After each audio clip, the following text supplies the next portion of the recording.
Sound check, testing. 1, 2, 3, 4, 5, 6, 7, 8, 9, 10. 10, 9, 8, 7, 6, 5, 4, 3, 2, 1. Everybody ready on the left? Ready on the right? Everyone is good.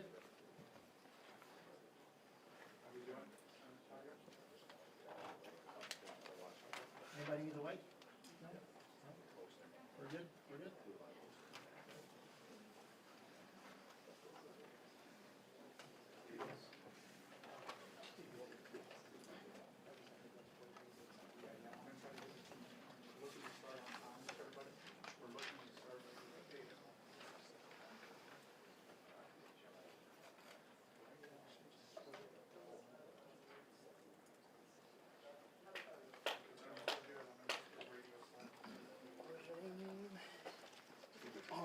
Oh, never mind.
got that lined out, so it should be.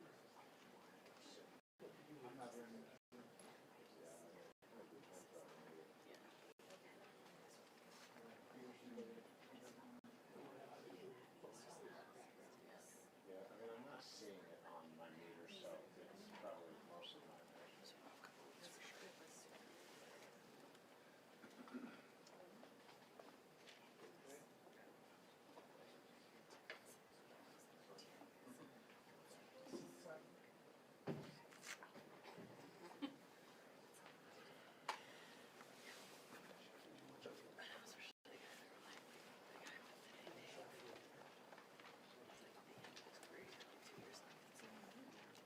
Sound check, sound check. Testing 1, 2, 3, 4, 5. 1, 2, 3, 4, 5. 5, 4, 3, 2, 1. How's it sound on the left?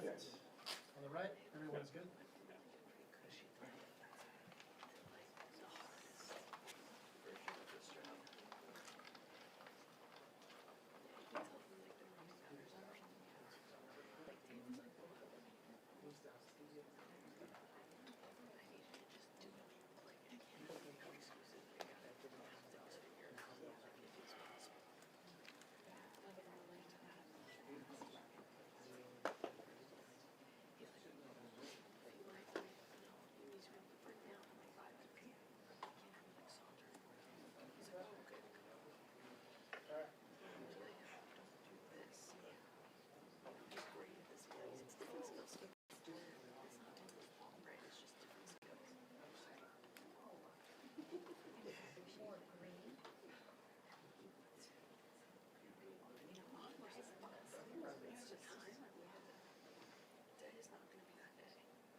Tony, the movie.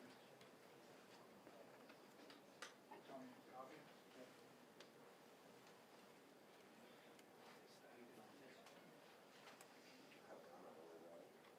They're on their way, that's all I can.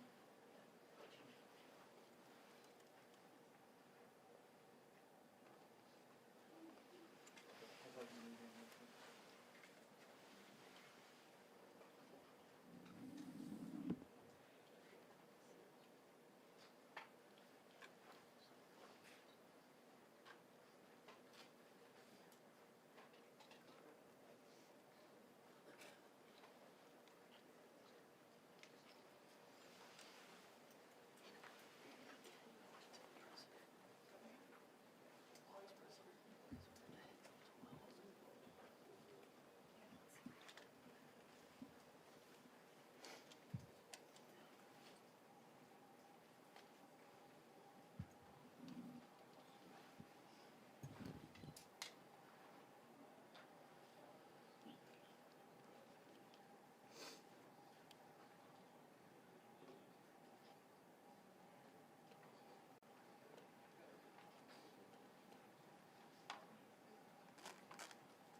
Good morning.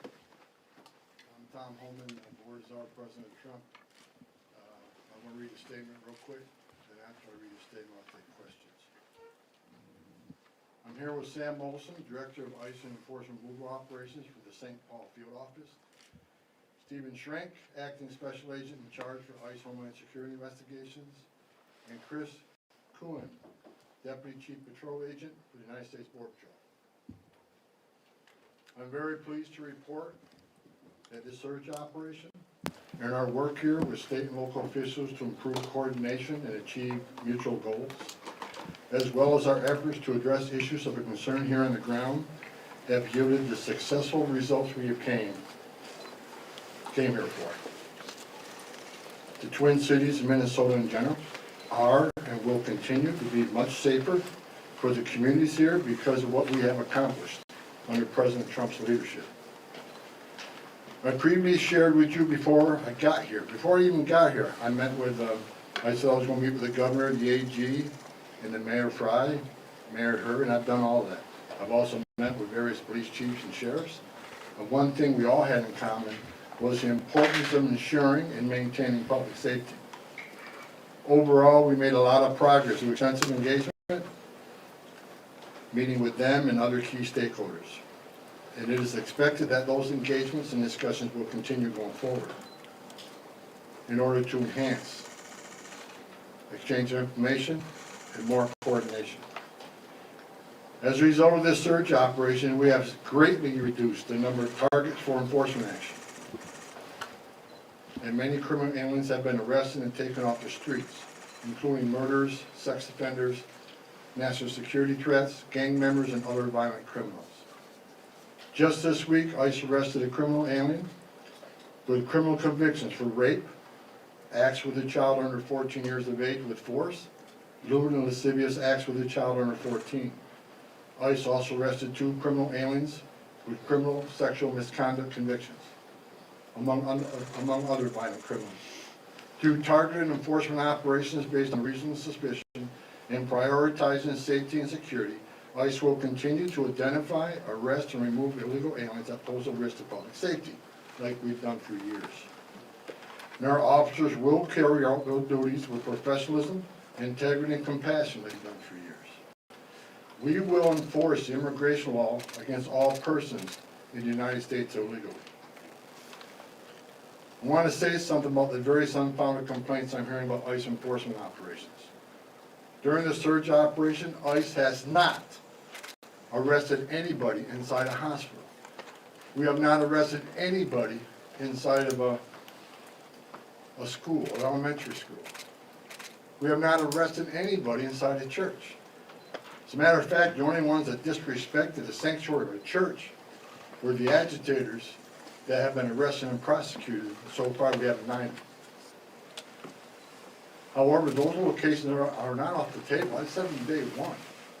There's no sanctuary for a significant public safety threat or national security threat. But as far as those stories about ICE going into churches, arresting people in hospitals, it simply has not happened. And if you have a case where it happened, you let me know. Because all the digging I've done here, I can't find a single one. Under President Trump's direction, we have obtained an unprecedented level of coordination with law enforcement officials that is focused on promoting public safety across the entire state.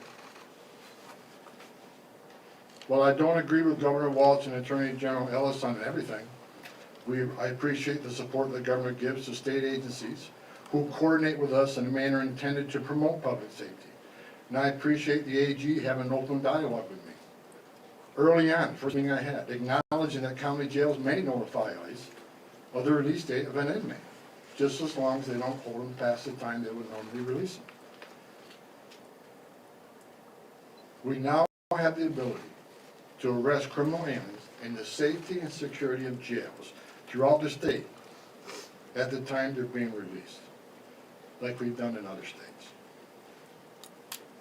I've also directed the strategic placement of officers in certain areas throughout the states that can respond quickly to sheriffs that want to release somebody and notify us.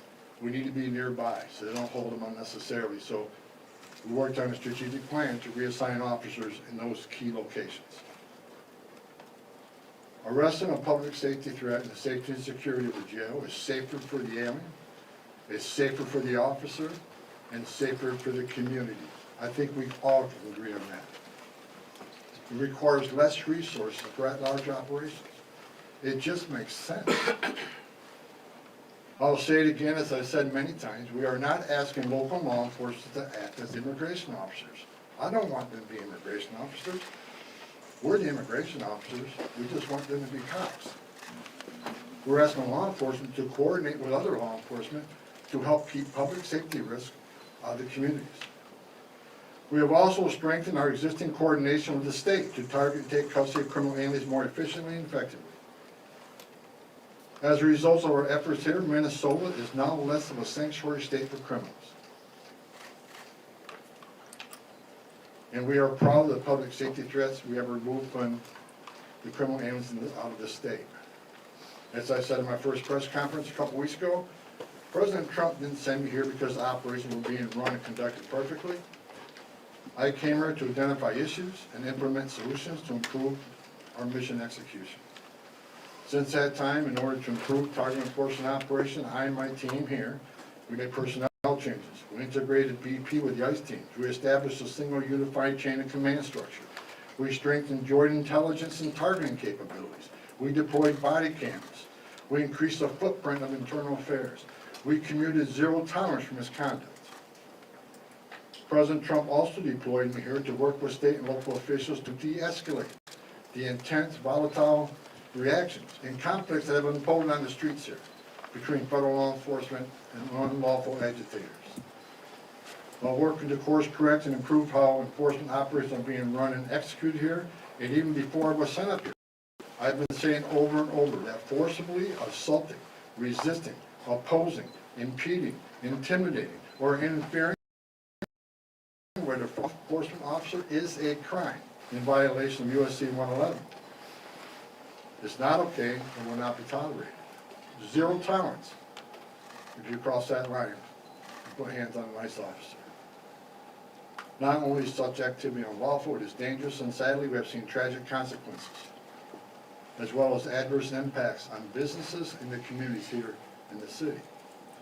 While the Trump administration supports everyone's First Amendment right to freedom of speech and assembly and to petition, it has to be done lawfully and peacefully. Because we will not tolerate unlawful actions committed by agitators who are just causing havoc. This is not the way to express your disagreement or try to reform federal laws.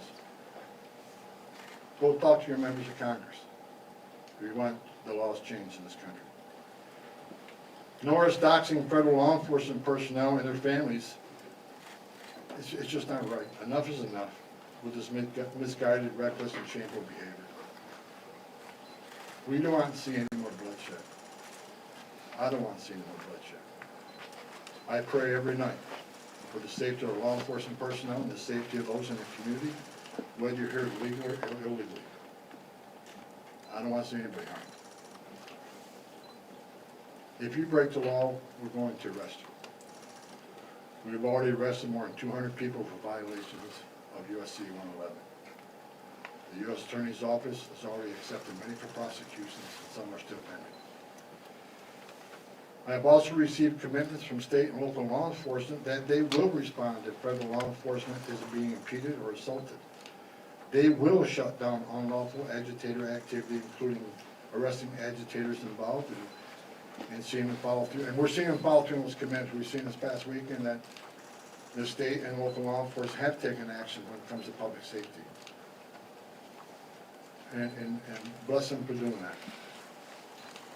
Since I have been here, I've repeatedly emphasized that the unlawful and violent agitator activity is unacceptable and must wind down as a condition for further drawdown of law enforcement personnel. I cannot remove law enforcement personnel while violence poses serious risk to our officers. I will not leave my officers in that position.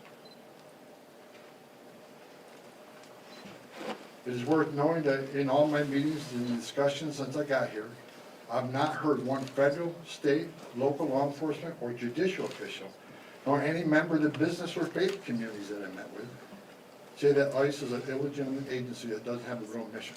Quite the opposite. All I've heard is the acknowledgement that federal immigration laws passed by Congress do exist, and ICE has a legitimate responsibility to enforce those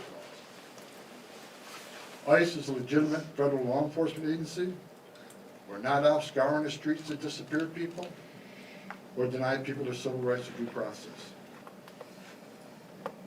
In addition to taking public safety threats off the street, ICE here in this state have located 3,364 missing unaccompanied alien children.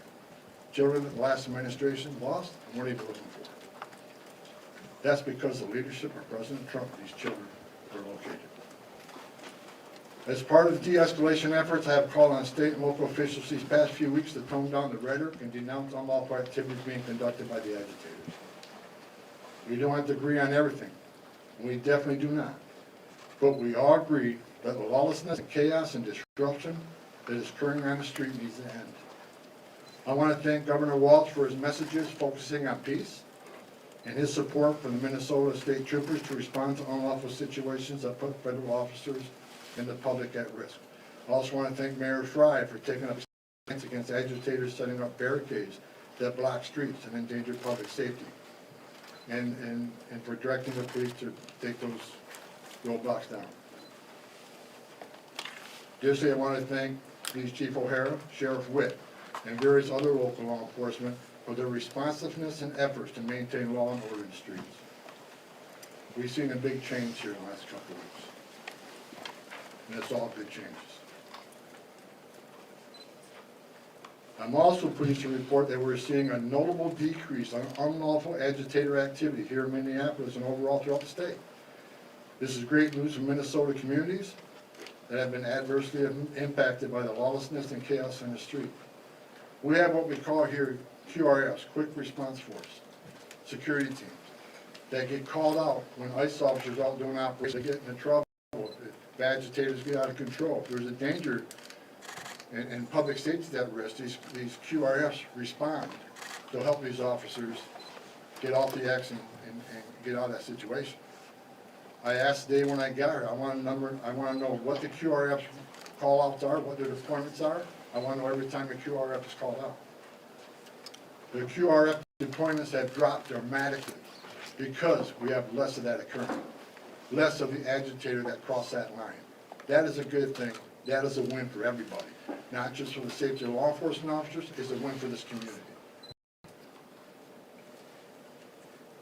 With that, and success that has been made arresting public safety threats and other priorities since this surge operation began, as well as the unprecedented levels of coordination we have obtained from state officials and local law enforcement, I have proposed, and President Trump has concurred, that this surge operation conclude.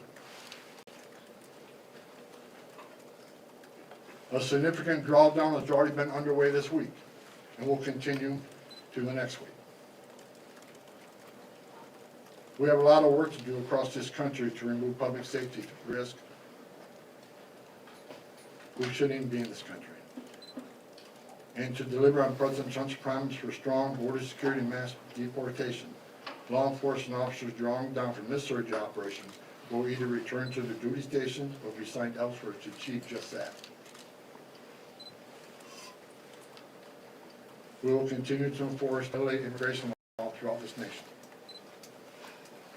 Prioritizing national security threats and public safety risks makes sense. But I'll continue to say over and over again, if you are here in the country legally, you're not exempt from our immigration laws. If we encounter you, we'll take appropriate enforcement action.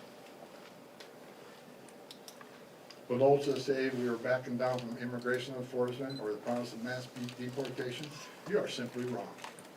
Look at the data. Record number of arrests and deportations under President Trump's first year. And we'll continue that effort. Prioritizing public safety threats and national security threats doesn't mean we forget about everybody else. We will take action on everybody else. That's just a stone cold fact. A small footprint of personnel will remain for a period of time to close out and transition full command and control back to the field office, as well as to ensure agitator activity continues to decline, and that state and local law enforcement continue to respond to ensure officer and community safety. Additionally, federal government personnel assigned to conduct criminal investigation into the agitators, as well as the personnel assigned here for the fraud investigations, will remain in place until the work is done. I will also remain on the ground for a little longer to oversee the drawdown of this operation and ensure its success. In closing, I want to thank the leadership and senior management that I've worked with for your efforts into these issues, determine deficiencies and challenges, present solutions, and implement improvements that will benefit how operations are run and executed nationwide. God bless the men and women of ICE, men and women of the Border Patrol. Appreciate everything you've done for us. Also, with sincere gratitude, President Trump and I want to thank the men and women of ICE and CBP and partner agencies who've been assigned here during Operation Metro Surge. You achieved a great success for the Minnesota communities. Thank you to your families as well. I know they sacrifice a lot. Thank you, President Trump, for your vision, as well as your support and confidence in these brave, dedicated patriots that work hard to deliver on your strong commitment to law and order, public safety, prosperity for American communities. Today, we have the most secure border in American history. We are seeing record numbers of people being arrested and deported. Your promise to make America safe again is being played out every day on the streets of this country. I've said it many times, I worked for 6 different presidents, 10 different administrations. No one's done it better than President Trump. God bless this great country. I'll take questions now. So we'll take a couple questions, no follow-ups. I will start off with, let's see, Frankie. Yeah. Mr. Homan, as immigration enforcement continues across the country here in Minnesota as well, how do you hope to gain the trust of individuals here that have kind of been wary of seeing federal officers on the street, but let's say 6 months from now, we still have the office here, we still are enforcing immigration across the country. What do you hope things to look like, and what are you asking for the public? Look, I just want people to look at the data and what this administration has done. You know, the number of public safety threats we removed from the streets across this country that makes these communities safer. ICE has had an office here for decades, before it was called INS, Immigration and Naturalization Service. This footprint will remain here, and they'll continue to do immigration enforcement here. But as President Trump has said from day one, we're going to prioritize the public safety threats. Again, but prioritization doesn't mean forget about everybody else. That means you have a criminal alien here and non-criminal here. The criminal always comes first because he's the biggest threat to the communities. We're going to continue to force immigration law. We're going to get back to the footprint here, the normal footprint here. But there will be some security teams staying here, the QRFs, until we're assured that those agitators, incidents, either stay low or further decline. I'm not going to remove everybody out of the safety order officers, but like I said, in Operation Metro Surge is ending. And in the next week, we're going to deploy the officers here in detail back to the home stations or other areas of the country that are needed. But we're going to continue to enforce immigration law. That's what American people voted for. But it has to be a priority of criminals. And look,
unprofessional. There's some issues here. We fixed those issues. We've had great success with this operation, and we're leaving Minnesota safer. The surge is leaving Minnesota safer, Minneapolis safer, because of the cooperation we got with the counties and the state and local law enforcement responding to our needs. I'll say it again, it's less of a sanctuary state for criminals. Steve? Yeah, sorry to go a little off topic here, but can you confirm that CPD actually hit a party balloon instead of a drone with a laser during the incident in El Paso? And why wasn't that action coordinated with the FAA? I have no information on that, it's out of my league. We're gonna keep the questions to Minnesota topic, go ahead.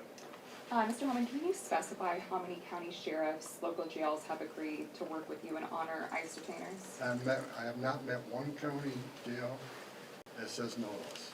They want to work with us. Okay, we have time for one more, go ahead. Yes, hi, Mr. Homan. You talked about this unprecedented level of cooperation between local officials and yourself. Can you explain more what is changed now in terms of that cooperation from before? Several things have changed. First of all, when the agents were out doing operations and the agitators got a hand and posed a public safety threat, not just to the officers, but the communities, law enforcement response has been sporadic at best. I think at what you see now, what you saw this past weekend, is law enforcement is responding to public safety needs quickly. And people were arrested for violating city ordinances as far as when, unlawful assembly and so forth. They come to assist us to make sure our officers, the person we have in custody, leave that scene safely. You've seen it this weekend, and I'm happy that the local and state was there also, that responded. And we haven't seen any incidents of them not responding since we have these agreements in place now. As far as the jails, we got more cooperation, more jails than they had before we got here. And that's a good thing. We're having conversation with the state, and state already accepted our retainers, but we're moving further on our agreements with the state. So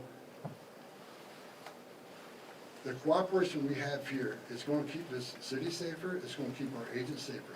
Arresting public safety threats in a jail just makes sense. If you look at, I was talking to my chief of staff this morning on the way over here, I see that most people on the other side, and I say the other side, I say this argument, Democrats versus Republicans, whatever.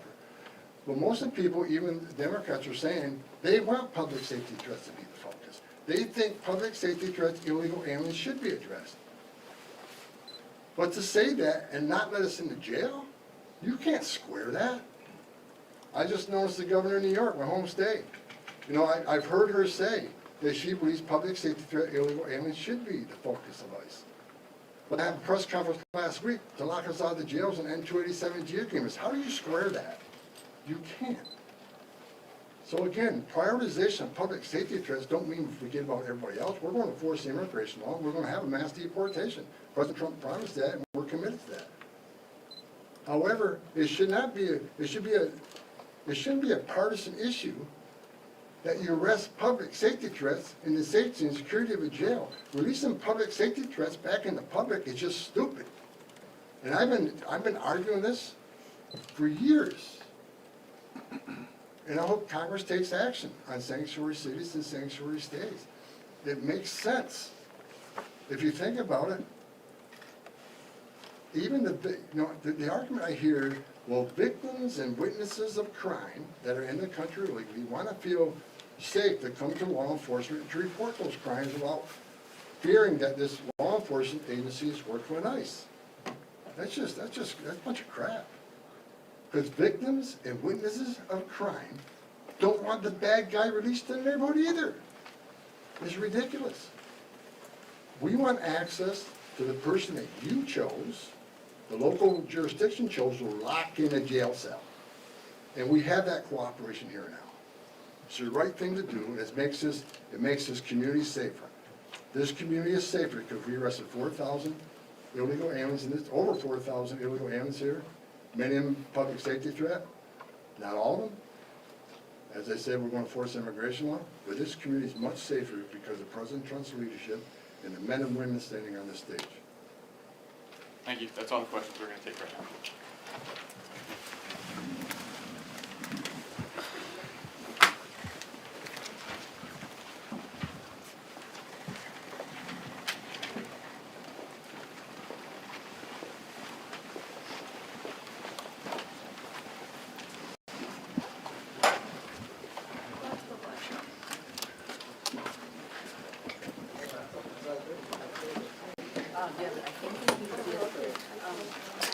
Dad.